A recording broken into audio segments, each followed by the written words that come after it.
Selamat pagi anak-anak. Bagaimana kabarnya hari ini? Semoga kalian semua dalam keadaan sehat walafiat. Anak-anak, jangan lupa sebelum belajar mari kita membaca basmalah dan doa akan belajar. Berdoa dimulai. Anak-anak, hari ini kita akan belajar tentang sikap tanggung jawab. Pada pertemuan sebelumnya, kalian sudah mempelajari tentang tanggung jawab sebagai warga masyarakat. Pada pertemuan kali ini, Ibu akan membantu kalian untuk menyimpulkan dari pembelajaran yang kemarin dan juga akan membahas tanggung jawab ikut serta dalam mengambil keputusan bermusyawarah. Mengambil keputusan bermusyawarah merupakan penerapan nilai sila yang keempat Pancasila. Untuk penjelasan lebih lanjut, ayo kita dengarkan penjelasan berikut ini.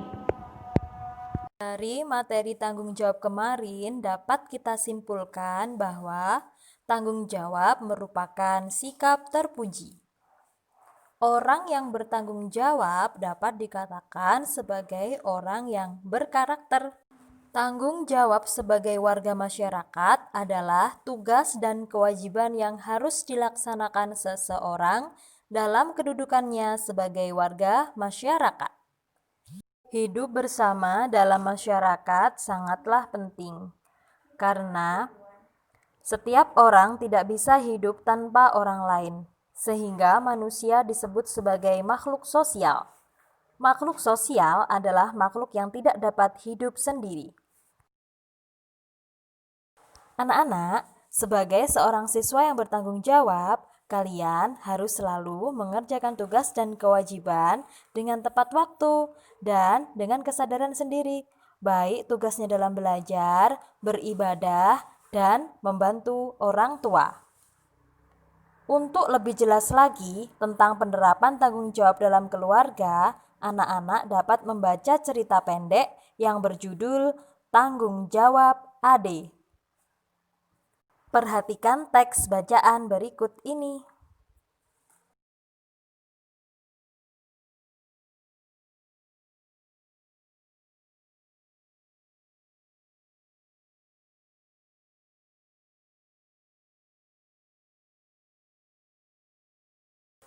Cerita tersebut menceritakan tentang seorang anak yang bernama Ade yang awalnya kurang bertanggung jawab.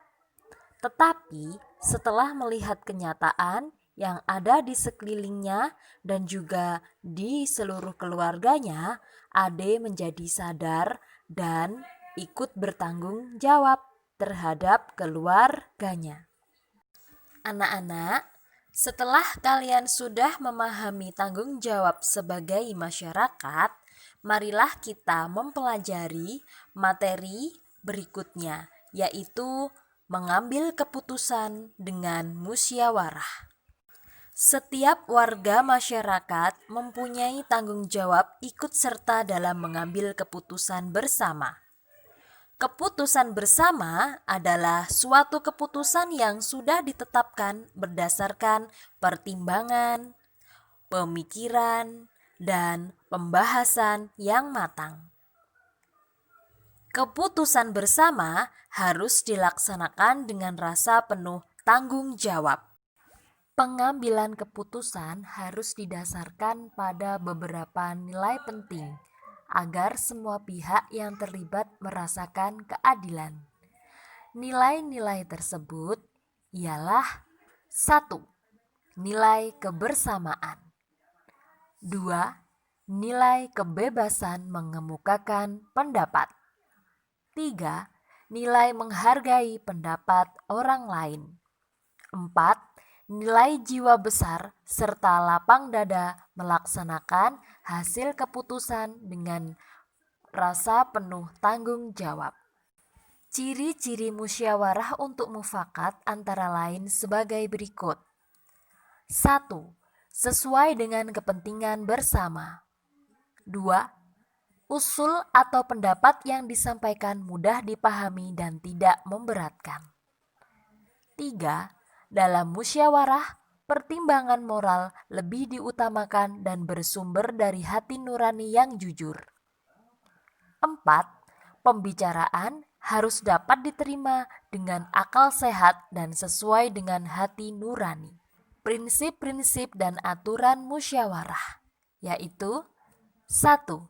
Musyawarah dilandasi dengan akal sehat dan hati nurani yang luhur. 2. Musyawarah dilandasi semangat kegotong royongan dan kekeluargaan. 3. Mengutamakan kepentingan umum. 4. Menghargai pendapat orang lain. 5.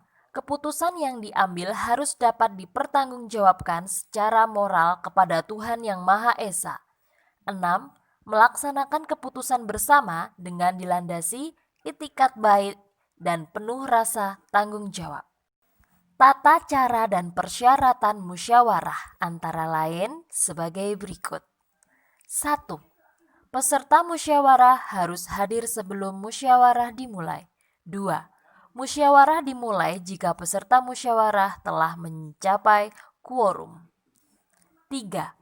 Ada susunan kepanitiaan yang minimal terdiri dari ketua, notulis, dan peserta musyawarah. 4. Setiap peserta musyawarah berhak menyampaikan pendapat. 5. Setiap peserta musyawarah harus menghargai pendapat orang lain. 6. Pendapat yang disampaikan harus dapat diterima akal sehat, tidak untuk kepentingan pribadi atau golongan, tidak menimbulkan perpecahan, sesuai dengan norma, dan tidak menyinggung perasaan orang lain. Cara-cara mengeluarkan pendapat antara lain: 1. Mengacungkan tangan sebagai tanda izin bicara. 2. Berbicara setelah dipersilakan. 3. Kalau ada yang berbicara, menunggu sampai pembicaraan selesai. 4. Bersikap sopan. 5. Suara cukup jelas. Sikap dalam musyawarah antara lain sebagai berikut. 1. Menghargai atau menghormati pendapat orang lain. 2. Tidak memaksakan kehendak kepada orang lain. 3. Tidak boleh mencela pendapat orang lain. 4. Tidak boleh memotong pembicaraan orang lain. Sekian penjelasan pada hari ini. Marilah kita tutup pembelajaran ini dengan membaca hamdalah dan doa kafaratul majelis.